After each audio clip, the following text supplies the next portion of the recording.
Hi everyone, this is CeeCee from CeeCee's Creations and welcome back to the 12 Days of Christmas. For day 8, I will be working on smooth Bristol cardstock, which is perfect for using color pencils.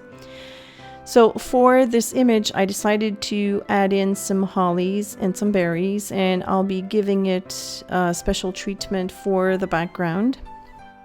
And I will talk about that as the video progresses. But before I go ahead and do that, I just want to address a question that I have gotten a few times since the beginning of the 12 days. A few of you have asked me where I get my images. I think it's cute.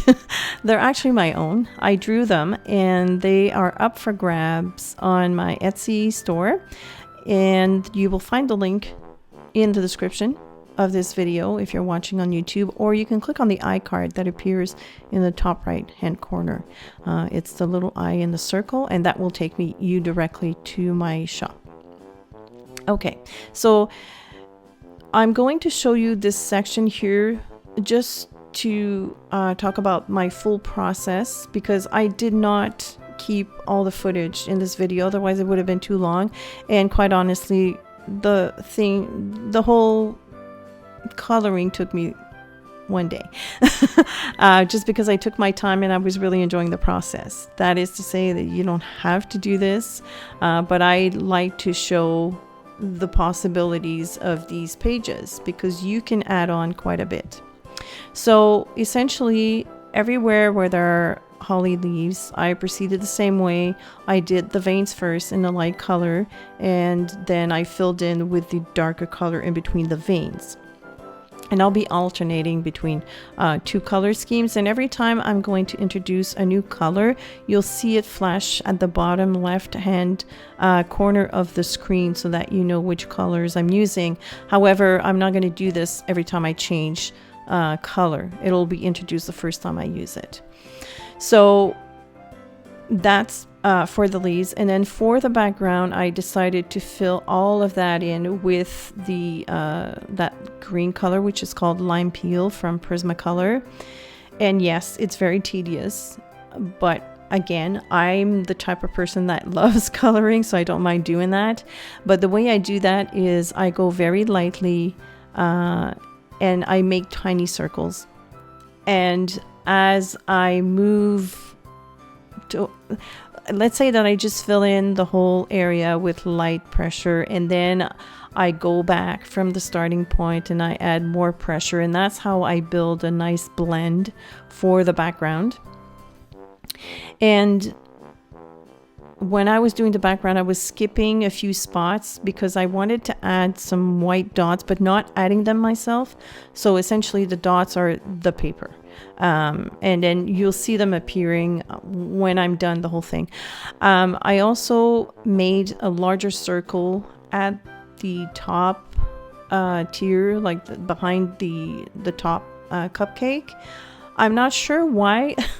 In my head, it made a tree, so I don't have a star on top of the tree, but it's okay. It's imagery, and it's, you know, it's imaginative. So take it as the reflection of the top cupcake, if you will. So here's the second color scheme. So the first color scheme for the leaves is Lime Peel for the veins, and the darker green, which is Kelp Green. And then for the other leaves, I used the Celadon green for the veins, and then the Kelp green.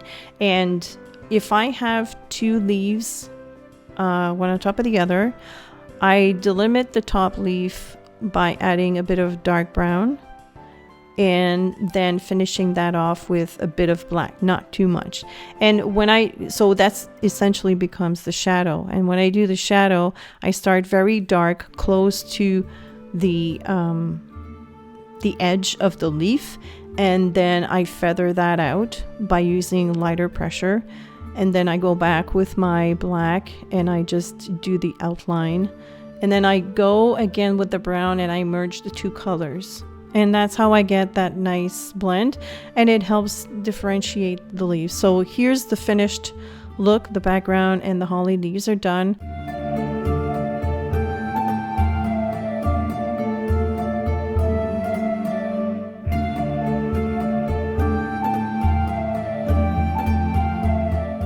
At the bottom of the page, I did first a base coat with brown and celadon green, just to vary it up a little bit. And then I'm going to create planks of wood. Yes, so the cupcake tree is sitting on the floor. That's where you would find a tree, right? And for the shadowing, this one I had a lot of fun doing because it was just an up and down movement with interchangeably with brown and black. The black, of course, closer to the cupcakes. And that's how I got that final look. I quite like the effect. I love the neutrals at the bottom against the green. And I'm also creating a light shadow around the cupcakes. And this is done with brown very lightly and a tiny bit of black in the corners. And now for the berries, again, very simple. I went with Scarlet Lake, which is a lighter red. And then I used Crimson Lake just around the edges and the white to blend the middle or to lighten up the middle. And then I used black to separate each of the berries and make them more prominent.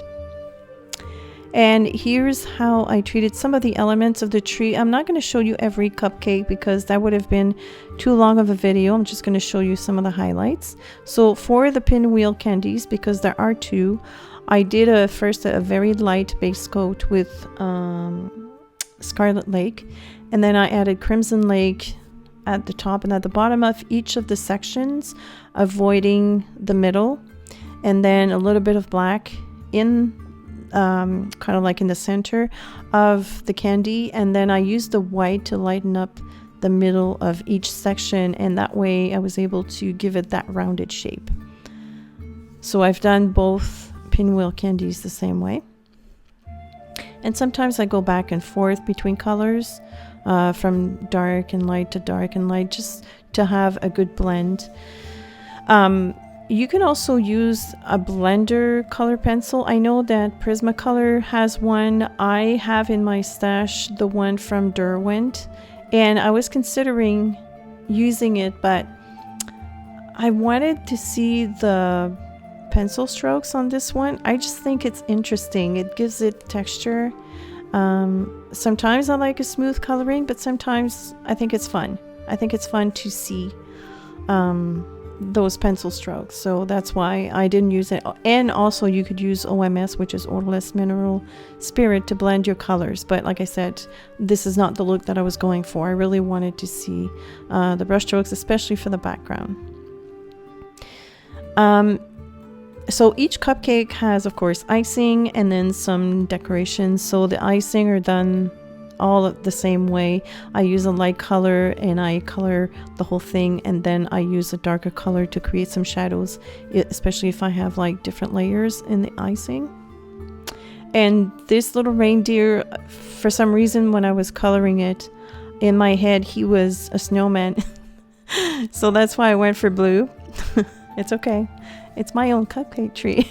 I'm allowed.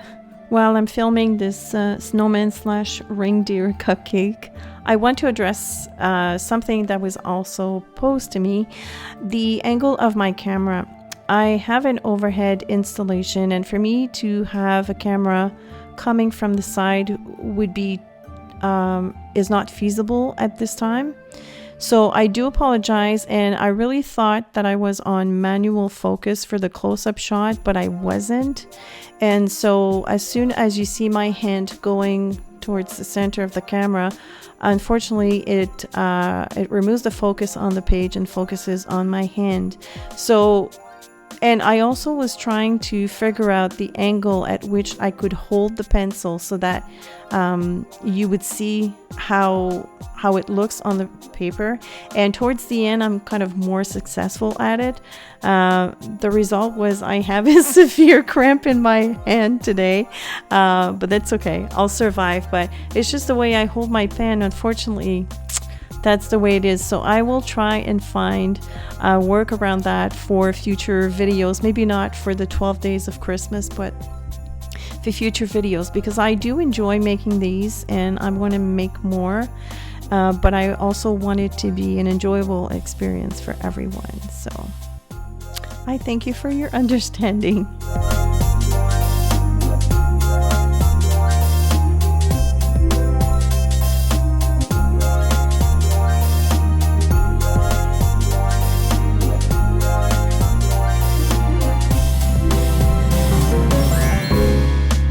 So you may have noticed that I'm using two different brands of Artist Grade color pencils throughout the video.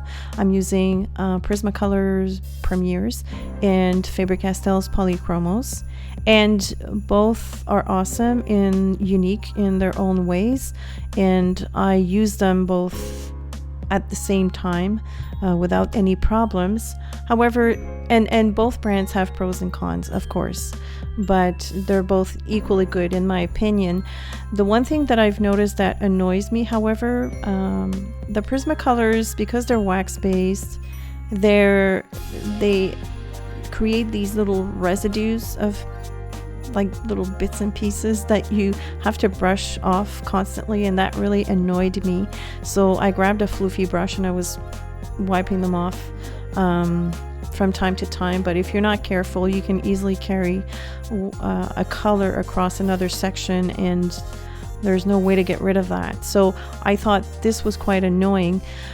The Polychromos, on the other hand, they are not wax based. They do have a little bit of wax in them, but they're mostly oil based.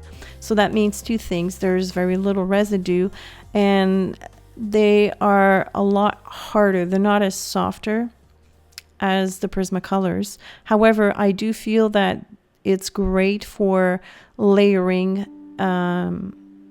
gradually, because especially for the background, I wish I had reached for the Polychromos, because it was difficult for me to create a soft layer at first. I do like to build my shadows gradually, and I find it's a little bit more difficult with the Prismacolors. But again, you can layer them on top of each other. I find I get the best results if I start with the Polychromos and then add bolder strokes with Prismacolor on top. Having said all that, I do feel that the black and the white, because of the way I use them, it's different for everybody, but because of the way I use them, I will always be reaching for the Prismacolors, because like I said, the application is a lot bolder, and I use the black for the deeper shadows, and you want a payoff immediately, and the white is the same thing. I like to use them for highlights. So both brands are awesome. And I'm very grateful that I have both of them. I'm very happy about that. I'm not complaining. However, just a little side note, I saw a YouTube video very recently. Someone was giving a review on Holbein's color pencils. I did not know that Holbein made color pencils. Apparently they're the bomb diggity. Apparently they're the top of the top, and I've seen that person swatch the pencils, and they are awesome. This person had the big set, and in the set there was a special section for pastel colors and another one for neon colors, and they just look so yummy. The bad part of this is that they're super expensive. You have to buy them in sets if you live in America. They do not carry open stock anywhere in the US nor in Canada. So if anybody's working for Holbein and you're hearing this, please put in a good word for them to carry open stock, or better yet, put in a good word for me so that they can send me a full set for free. That'd be awesome. A girl can dream, right?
each of the cupcake bases got the same treatment. So it's essentially ivory from the polychromo. So ivory in each of these little sections.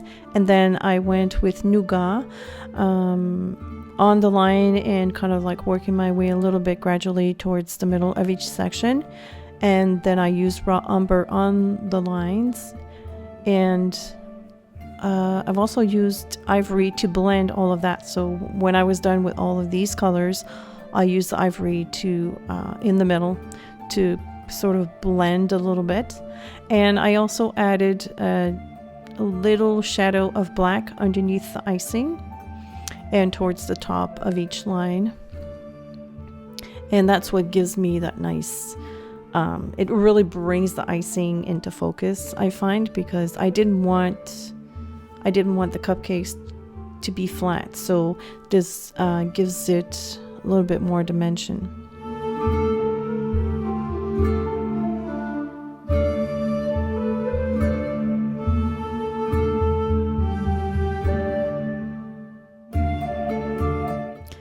To smooth out the edges of the white dots and to create a little bit of a halo, I went back into them with a white pencil. And of course the camera is not going to pick it up really well, but you'll see from the photos at the end. Then of course I needed to add a bit of shimmer. So this is the Clear Star? Yes, Clear Star Jelly Roll by Sakura on some of the little decorations. And then I also use a clear Wink of Stella brush in a few spots.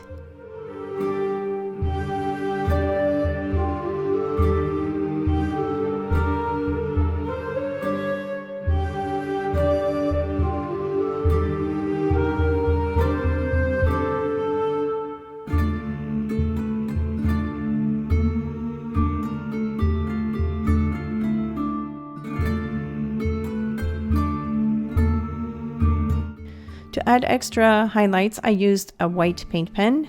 I wanted to use a gel pen, but because of the wax buildup that I was talking about earlier, it kept clogging up. So paint pen, not a problem. And here's the final look. I'm going to show you in detail each section.